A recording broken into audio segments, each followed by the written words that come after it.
Hey, what's up, guys?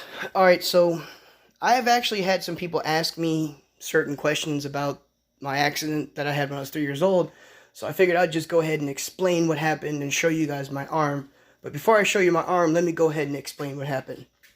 Alright, so when I was 3 years old, we lived in Oklahoma City, and this old house that I lived in, the back porch was just a really small porch, and it was just steps. It wasn't a wide porch. It was just a really small porch with steps. So what I would do is I'd run in the house, I'd run to the back door, and I would hit the handle with my right arm or with my right hand, and the door would fly open, and I would just run outside and play in the back.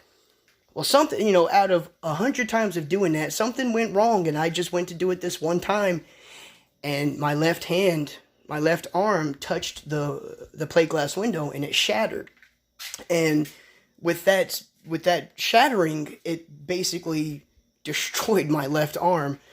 It severed all the muscles that control my fingers. It severed all of those. There's major arteries in your arm. That's how people kill themselves with suicide, by slitting their wrist.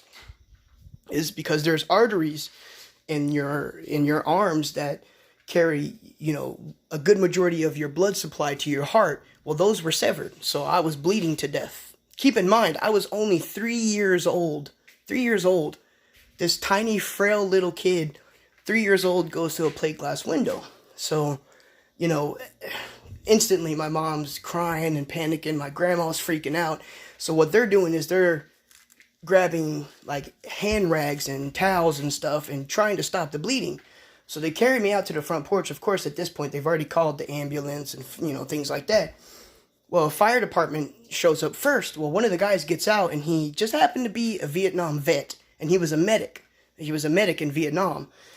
So what he did is he noticed that the major artery in my armpit had been severed, and I was bleeding to death right there on the porch. So what he did was he stuck his fingers in the gash in my armpit on my left arm, and he pinched off the major artery and stopped a good majority of the bleeding.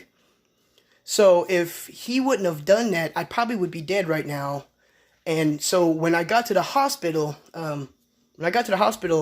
literally the doctors told my mom that they didn't know if they'd be able to save me. They would try, but they didn't want to guarantee her that they could save me. But I got lucky because the same day at that same hospital, there was a convention going on with all of the best surgeons, doctors, and plastic surgeons in Oklahoma. And I just happened to come in on the day they were all having a conference there, a meeting there.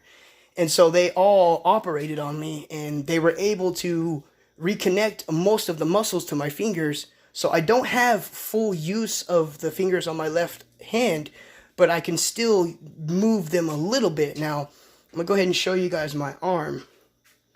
Now, here's the main scar. As you guys can see, it goes all the way down the bottom of my arm. Here's my hand. I can't open it all the way. It's about as much as I can open it. And then here's the scar on the other side. Now, keep in mind that those patches on there, that's just psoriasis. It's just dry skin. But yeah, that's the other scar. And then there's the one on the bottom. It goes all the way up my arm. So yeah, that's what happened. I just basically got hit with a shit ton of bad luck when I was 3. And that's another reason why I've been depressed most of my life, is because my arm hurts terribly on a daily basis. I go through a great amount of pain on a daily basis, but at the same time, I'm actually glad that I'm alive. But yeah, I figured I'd just go ahead and explain that to y'all, because I've had some people ask me questions about it, and I figured I'd just go ahead and get it out of the way. But I hope you guys have a nice day.